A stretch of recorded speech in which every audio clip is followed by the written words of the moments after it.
very shortly after the election, the Trump campaign recognized that they had likely lost the election, and they informed Donald Trump of that fact.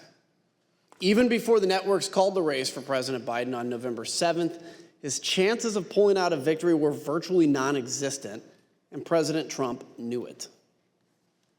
Do you know if anybody ever told the president that he had lost and that there wasn't a chance of him winning?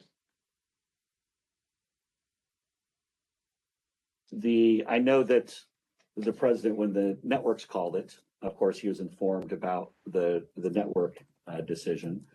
That afternoon, at some point, myself and a handful of other folks went over and sat down with the president and communicated that the odds of us prevailing in legal challenges were very small. You know, after the election, as of November 7th, in your judgment, what were the chances of President Trump winning the election? After that point? Yes. None. At times, President Trump acknowledged the reality of his loss. Although he publicly claimed that he had won the election, privately, he admitted that Joe Biden would take over as president. Here's a few examples of that. So we're in the Oval and there's a discussion going on. And the president says, I think it could have been Pompeo, but he says words to the effect of, yeah, we lost, we need to let that issue go to the next guy, meaning President Biden. I remember maybe a week after the election was called, I popped into the Oval just to give the president the headlines and see how he was doing. And he was looking at the TV and he said, "Can you believe I lost to this effing guy?" Mark raised it with me on the 18th. And so following that conversation, where the motorcade ride driving back to the White House, and I had said, does the president really think that he lost?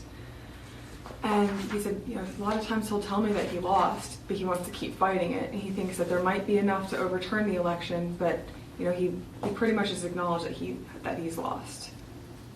Knowing that he had lost and that he had only weeks left in office, President Trump rushed to complete his unfinished business. One key example is this. President Trump issued an order for large-scale U.S. troop withdrawals.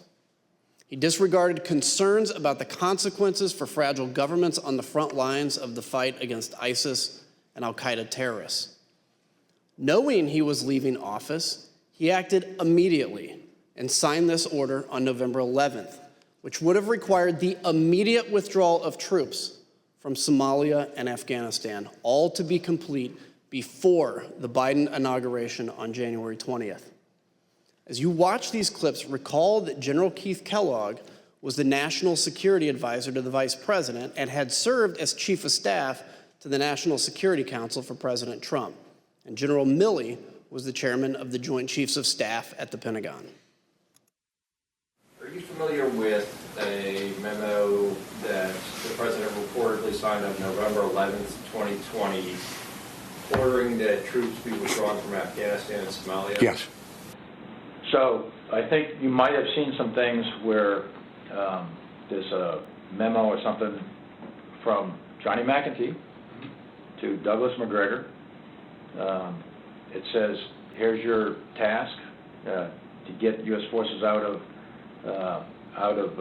Somalia, get U.S. forces out of Afghanistan. When you first interviewed and met Colonel Douglas Macgregor, is it fair to say you discussed this decision of withdrawing from Somalia and Afghanistan, correct? Yeah, I'm sure that was part of it, yeah. And that was the position that he was taking over there was senior advisor to the Secretary of Defense, is that correct? Yes. So on that same day, just so I'm clear, he responded back to you that they, meaning DOD leadership, was not going to take any of those steps without an order. Without a directive, yeah. I explained in language that should be in the order while I was in the meeting with McEntee. And this was my answer to him. I said, if you want this to happen, or the president wants this to happen, he's got to write an order.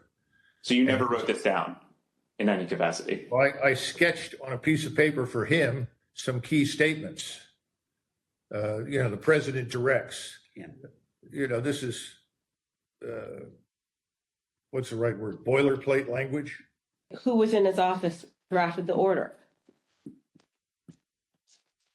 It was myself and one of my assistants. McEntee duly types it up, brings it in to the president. President signs it, and boom, it's over, faxed over, or emailed, scanned over to Caspertel, delivers it to me. Was it by auto pen or was it the president himself signing it? It was the president. And who obtained that signature? I did. It is odd. It is non-standard. It is potentially dangerous. I personally thought it was militarily not feasible nor wise. And I proceeded to tell the PPO and proceeded to tell McGregor that if I ever saw anything like that, I would do something physical. Because I thought what that was done was a tremendous disservice to the nation. And by the way, that was a very, very contested issue. There were people who did not agree with getting out of Afghanistan. I appreciate their concerns. An immediate departure that memo said would have been catastrophic. It's the same thing what President Biden went through. It would have been a debacle.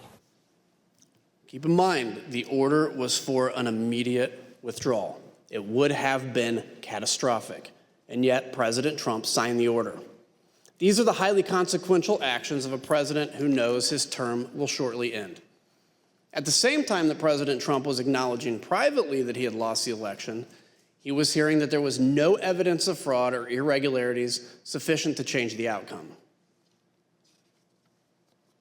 I remember a call with Mr. Meadows, where Mr. Meadows was asking me what I was finding and if I was finding anything. And I remember sharing with him that we weren't finding anything that would be sufficient to change the results in any of the key states. When was that conversation?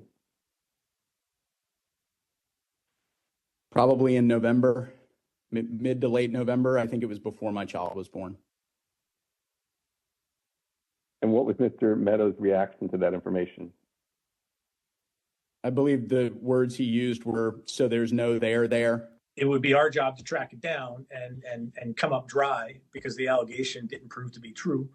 And we'd have to, relay the news that, that tip that someone told you about those votes or that fraud or, nothing came of it. That will be our job as the truth telling squad, and not a fun job to be it's an easier job to be telling the president about wild allegations. It's a harder job to be telling him on the back end that that wasn't true. What was generally discussed on that topic was whether the fraud, maladministration, abuse, or irregularities, if aggregated and read most favorably to the campaign, would that be outcome determinative? And I think everyone's assessment in the room, at least amongst the staff, Mark Short, myself, and Greg Jacob, was that it was not sufficient to be outcome determinative. Look, it's the right of any candidate to litigate genuine election disputes. Nobody argues that, but President Trump's litigation was completely unsuccessful. In our past hearings, we told you that the committee had identified a total of 62 election lawsuits filed by the Trump campaign and its allies between November 4th and January 6th of 2021. Those cases resulted in 61 losses and only a single victory, which did not affect the outcome for any candidate. The claims were not supported by any sufficient evidence of fraud or irregularities. In fact, they were baseless, as judges repeatedly recognized. In none of these 62 cases was President Trump able to establish any viable claims of election fraud sufficient to overturn the results of the election. In those hearings, we shared with you the words used by judges around the country in rejecting the Trump campaign's claims. It's strong language criticizing the lack of evidentiary support for the claims of election fraud in those lawsuits. For example, A federal appeals court in Pennsylvania wrote, quote, "Charges require specific allegations and proof. We have neither here." A federal judge in Wisconsin wrote, quote, "The court has allowed the former president the chance to make his case, and he has lost on the merits." Another judge in Michigan called the claims, quote, "nothing but speculation and conjecture that votes for President Trump were either destroyed, discarded, or switched to votes for Vice President Biden." A federal judge in Michigan sanctioned 9 attorneys, including Sidney Powell, for making frivolous allegations in an election fraud case, describing the case as a historic and profound abuse of the judicial process. Recently, a group of distinguished Republican election lawyers, former judges, and elected officials issued a report confirming the findings of the courts. In their report entitled "Lost, Not Stolen," these prominent Republicans analyzed each election challenge and concluded this: Donald Trump and his supporters failed to present evidence of fraud or inaccurate results significant enough to invalidate the results of the 2020 presidential election. On December 11th, Trump's allies lost a lawsuit in the U.S. Supreme Court that he regarded as his last chance at success in the courts. A newly obtained Secret Service message from that day shows how angry President Trump was about the outcome. Quote, "Just FYI, POTUS is pissed. Breaking news, Supreme Court denied his lawsuit. He is livid now." Cassidy Hutchison, an aide to Chief of Staff Mark Meadows, was present for that conversation and described it in this way. This is the day that the Supreme Court had rejected that case.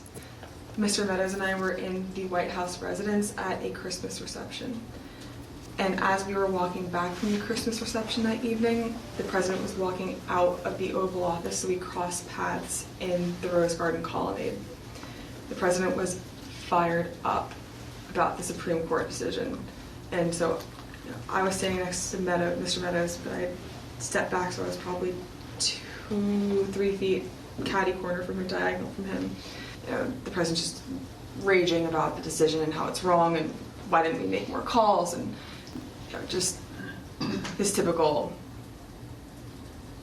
anger outburst at this decision. And the president said, he had said something to the effect of, "I don't want people to know we lost, Mark. This is embarrassing. Figure it out. We need to figure it out. I don't want people to know that we lost." Our country is a country of laws where every person, including the president, must follow the law and respect the judgment of our courts. President Trump's closest advisors held that view both then and now. Well, do you believe the president should abide by the rulings of the courts? Oh, yes. We should all comply with the law at all times to the best of our ability, every one of us.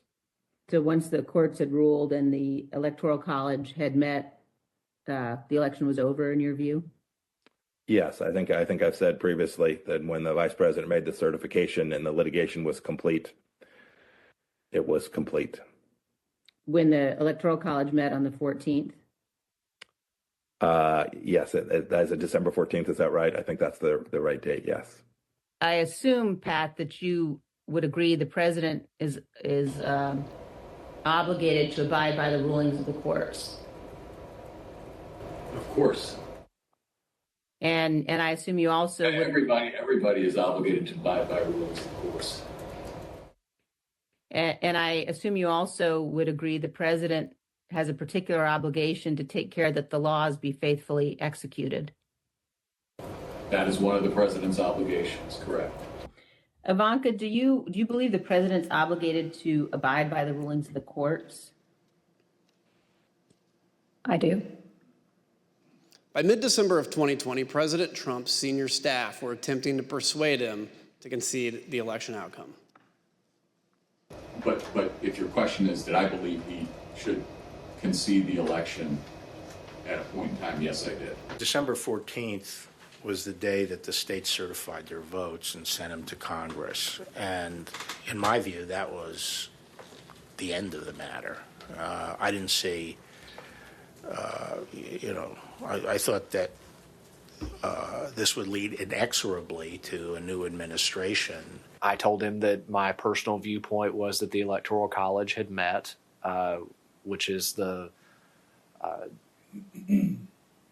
system that our country is set under to elect a president and vice president. And I believed at that point that the means for him to pursue litigation was probably closed. And you recall what his response, if any, was? He disagreed. Secretary of Labor Gene Scalia, the son of late Justice Scalia, visited President Trump in mid-December and explained the situation clearly. And so I had to put a call into the president. I might have called on the 13th. We spoke, I believe, on the 14th, in which I conveyed to him that I thought that it was time for him to acknowledge that President Biden had prevailed in the election. But I communicated to the president that when that legal process is exhausted and when the electors have voted, that's the point at which that outcome needs to be expected.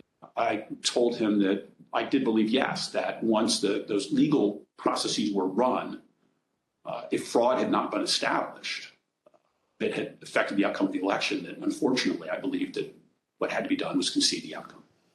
Not only did the courts reject President Trump's fraud and other allegations, his Department of Justice appointees, including Bill Barr, Jeffrey Rosen, and Richard Donahue, did as well. President Trump knew the truth. He heard what all his experts and senior staff were telling him. He knew he had lost the election, but he made the deliberate choice to ignore the courts, to ignore the Justice Department, to ignore his campaign leadership, to ignore senior advisors, and to pursue a completely unlawful effort to overturn the election. His intent was plain: ignore the rule of law and stay in power. Mr. Chairman, I yield back.